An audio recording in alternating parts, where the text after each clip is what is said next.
दिल्ली शहर की चमचमाती इमारतों के बीच एक छोटा सा 2 कमरे का फ्लैट था। उस फ्लैट में रहती थी नीलम। उम्र महज 28 साल।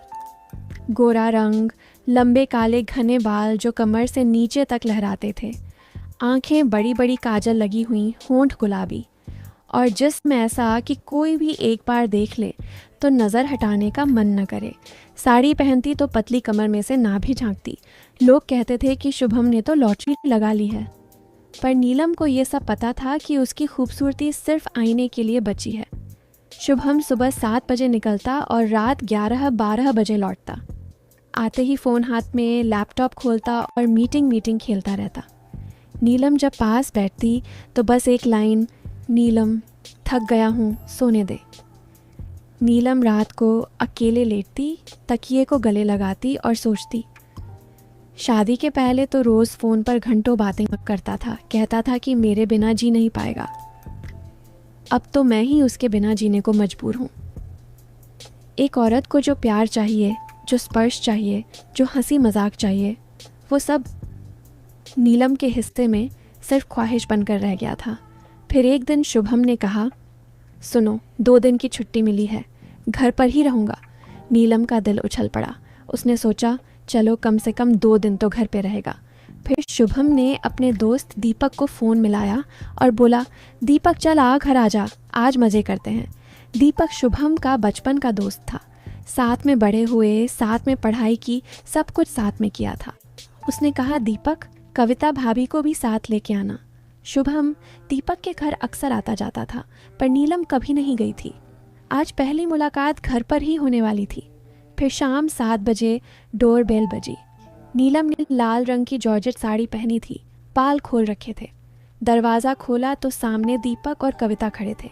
दीपक की हाइट 5 फीट 11 इंच, चौड़ा सीना, हल्की दाढ़ी और मुस्कान ऐसी कि दिल को छू ले।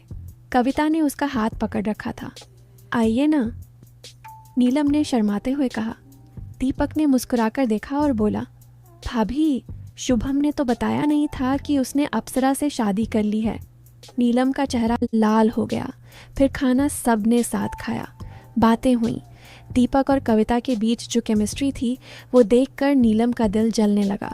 दीपक कविता के लिए प्लेट में रोटी तोड़कर रख रहा था, उसके मुंह पर लगी चटनी अंगूठे से पोंछ रहा था, और कविता हंस कर उसकी गोद में सिर रख दे रही थी। शुभम बस खाता रहा और फ़ोन चेक करता रहा। खाना ख़त्म हुआ तो सब ड्राइंग रूम में बैठे। दीपक ने कविता को अपनी गोद में बिठा लिया। कविता ने शर्माते हुए कहा, दीपक, भाभी भैया के सामने शर्म आती है। दीपक ने हंस कर कहा, अरे मेरी जान को कोई शर्म नहीं आती, बस नाटक करती है। और उसने कविता की कमर में चुटकी काटी। कविता चीखी और हंस पड़ी। नीलम बस देखती रही। उसका दिल कह रहा था, मुझे भी कोई ऐसा छुए, मुझे भी कोई ऐसा चिढ़ाए, मुझे भी कोई गोद में बिठाए। रात को जब दीपक कविता चले गए, नीलम बिस्तर पर लेटी रही। आंख बंद की तो दीपक का चेहरा सामने आ गया। उसकी मुस्कान, उसकी आवाज़, कविता को छूने का तरीका, सब याद आ रहा था। नीलम ने तकिया गले लगाया और धीरे से सिसकी ली। अगले दिन सुबह शुभम फिर ऑफिस चला गया। घर खाली। नीलम नहाकर निकली तो उसने लाल रंग का नाइट गाउन पहना जो सिर्फ घुटनों तक था। आईने के सामने खड़ी होकर खुद को देखती रही। फिर फ़ोन उठाया और कविता को मैसेज किया, आज फ्री हो तो आ जाओ ना, अकेले बोर हो रही हूँ। धीरे धीरे कविता का आना जाना बढ़ गया। कभी कविता आती, कभी नीलम दीपक के घर चली जाती। दोनों औरतों की गहरी दोस्ती हो गई। एक दिन चाय पीते हुए कविता बोली, तुम जानती हो दीपक मुझे कितना प्यार करते हैं। पिछले महीने मुझे हल्का बुखार हो गया था, बस 99 डिग्री। मैंने कुछ नहीं बताया, पर दीपक को पता चल गया। पूरी रात मेरे माथे पर गीला कपड़ा रखते रहे, दवा खिलाई, गोद में लिटाकर लोरी सुनाई। सुबह तक मेरे पास बैठे रहे। मैंने कहा, ऑफिस नहीं जाना? बोले, तेरी सेहत से बड़ी कोई मीटिंग नहीं। नीलम चुपचाप सुनती रही। उसका दिल धड़क रहा था। कविता ने और बताया, एक बार मैं नाराज़ हो गई थी, बस छोटी सी बात थी। दीपक ने मुझे मनाने के लिए पूरा दिन किचन में खाना बनाया, मेरे पसंदीदा गाने बजाए और शाम को घुटनों पर बैठकर माफ़ी मांगी। मैं हंसते हंसते उसकी गोद में गिर पड़ी। नीलम की आंखें नम हो गईं। उसने मुस्कुराकर कहा, कितना अच्छा है दीपक, सारी औरतें खुशनसीब नहीं होती। रात को नीलम फिर बिस्तर पर थी। आंख बंद की तो दीपक का चेहरा सामने था। धीरे धीरे नीलम का दीपक के प्रति आकर्षण बढ़ता गया। वो जानबूझकर ऐसे कपड़े पहनने लगी जिनमें वो दीपक का ध्यान अपनी तरफ खींच सके। जब भी शुभम घर आता, नीलम कहती, चलो दीपक के घर चलते हैं, कविता बुला रही है। शुभम को कोई शक नहीं हुआ। वो खुशी खुशी चल देता। एक शाम दीपक के घर गए। बारिश हो रही थी।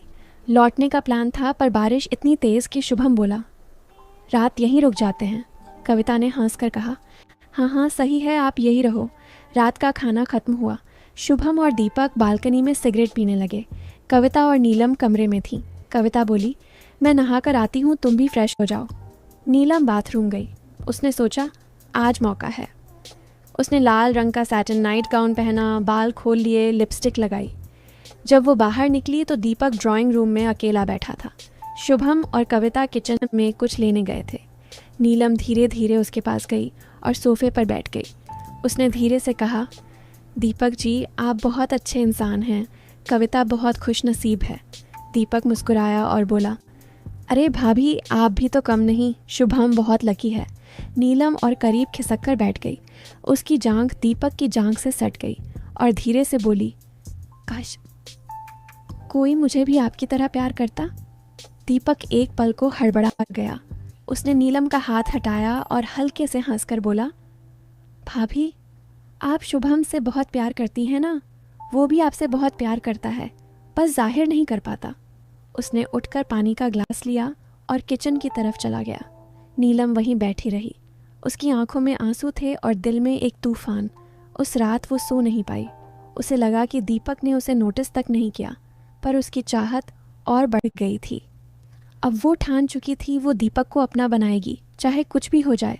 बारिश की वो रात गुजर गई, पर नीलम के दिल में जो आग लगी थी वो ठंडी नहीं हुई।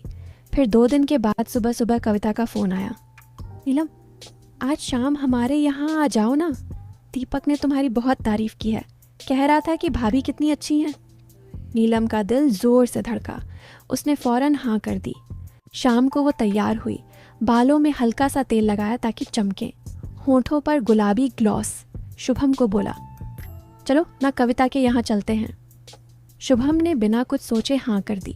दीपक के घर पहुंचे तो कविता ने गले लगाया। दीपक ने सिर्फ दूर से मुस्कुराकर नमस्ते किया। नीलम ने देखा कि दीपक उससे नज़रें मिलाने में हिचक रहा था। खाना खाते वक्त भी दीपक कविता के साथ ही मजाक कर रहा था, नीलम से सिर्फ ज़रूरी बातें। नीलम का दिल जल रहा था। वो हर बार कोशिश करती कि दीपक उसकी तरफ देखे, पर दीपक टाल जाता। फिर रात गहराई। शुभम और दीपक बालकनी में चाय पीने लगे। कविता और नीलम कमरे में थीं। कविता बोली, तुम जानती हो दीपक मुझसे कितना प्यार करते हैं।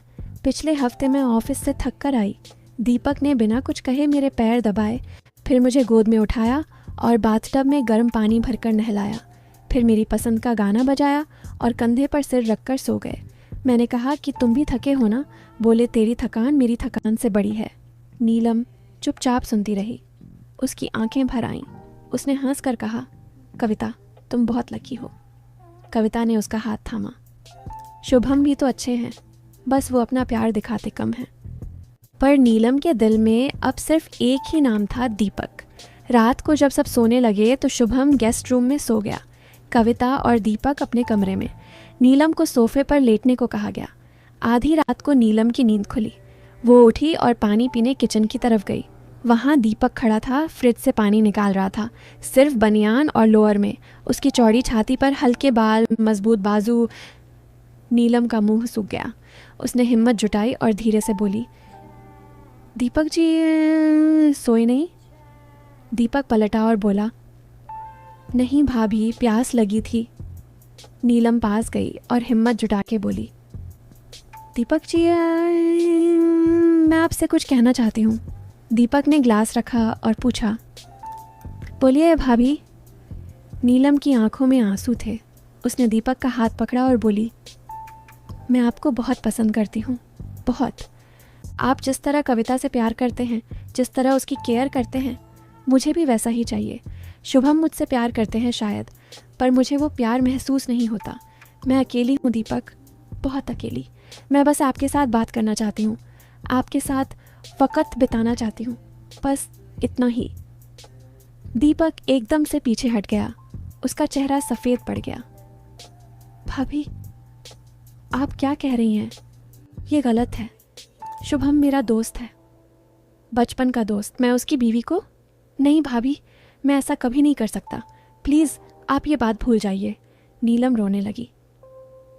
मैं कुछ गलत नहीं मांग रही दीपक, मैं बस आपसे बात करना चाहती हूँ। आप मुझे इग्नोर मत करो। दीपक ने सख्ती से कहा। भाभी, मैं आपसे बात करूँगा, दोस्त की बीवी के नाते, बस उतना ही, उससे ज़्यादा कुछ नहीं हो सकता। आप बहुत अच्छी हैं, पर मेरे लिए सिर्फ भाभी हैं, और भाभी माँ जैसी होती है, कहकर दीपक अपने कमरे में चला गया। नीलम वहीं ज़मीन पर बैठकर रोती रही। फिर सुबह हुई। दीपक ने कविता को सारी बात बता दी। कविता हैरान रह गई। उसने दीपक से कहा, ये तो बहुत गंभीर बात है। नीलम बहुत अकेली है, हमें शुभम से बात करनी चाहिए। वो समझदार है, वो समझ जाएगा। शाम को जब शुभम और नीलम घर लौटे तो दीपक और कविता उनके पीछे पीछे आए। ड्राइंग रूम में चारों बैठे। माहौल भारी था। दीपक ने पहले बात शुरू की। शुभम, एक ज़रूरी बात करनी है। फिर उसने सारी बात बता दी बिना कुछ छुपाए, कि नीलम को अकेलापन बहुत सता रहा है, कि वो उसकी केयर देखकर प्रभावित हुई, पर उसने कभी गलत इरादा नहीं रखा। बस प्यार और साथ की भूख थी। शुभम पहले तो चुप रहा, उसका चेहरा लाल हो गया। फिर उसने नीलम की तरफ देखा। नीलम रो रही थी, सिर झुकाए। शुभम ने धीरे से कहा, मैं समझ गया। फिर वो उठा, नीलम के पास गया और उसे गले लगा लिया, पहली बार कई महीनों बाद। सॉरी नीलम, मैंने तुम्हें बहुत अकेला छोड़ दिया। मैं अपना करियर बना रहा था, पर तुम्हें खोने की कीमत पर नहीं। फिर दीपक और कविता चले गए। उस रात शुभम और नीलम देर तक बातें करते रहे। शुभम ने कहा, मैं जॉब छोड़ दूंगा, हम छोटे शहर चले जाएंगे। मैंने बहुत पैसा जोड़ लिया है, अब सिर्फ तुम्हारा साथ चाहिए। 3 महीने बाद शुभम ने नौकरी छोड़ दी। दोनों देहरादून शिफ्ट हो गए। एक छोटा सा घर लिया। सुबह सुबह शुभम चाय बनाकर लाता, नीलम के बालों में कंघी करता। शाम को साथ घूमने जाते। रात को लंबी लंबी बातें होती। शुभम ने वही सब करना शुरू कर दिया जो कभी दीपक कविता के लिए करता था। पैर दबाना, गोद में सिर रखकर गाना सुनाना, बेवजह गले लगाना। 1 साल बाद दीपक और कविता उनके यहाँ आए। चारों बहुत हंसे। कविता ने नीलम से कहा, कम नींद देखा, सब ठीक हो गया ना? नीलम ने शुभम का हाथ थामा और मुस्कुराकर बोली, हाँ, अब मैं सबसे ज़्यादा खुश हूँ। रात को खाना खाते वक्त दीपक ने ग्लास उठाया और बोला, दोस्त वही जो वक़्त पर आंखें खोल दे। शुभम, तू मेरा सबसे अच्छा दोस्त है, और नीलम भाभी, तुम मेरे लिए हमेशा भाभी ही रहोगी। सब हंसे। नीलम की आंखों में आंसू थे, पर इस बार खुशी के। शुभम ने नीलम की तरफ देखा और धीरे से कहा, मुझसे बड़ी गलती हुई थी, पर अब मैं ज़िंदगी भर भरपाई करूँगा। नीलम ने उसका हाथ चूमा और बोली, बस अब कभी अकेला मत छोड़ना। और उस दिन के बाद से उनके घर में फिर कभी अकेलापन नहीं आया। प्यार था, केयर थी, हंसी थी, और सबसे ज़्यादा साथ था।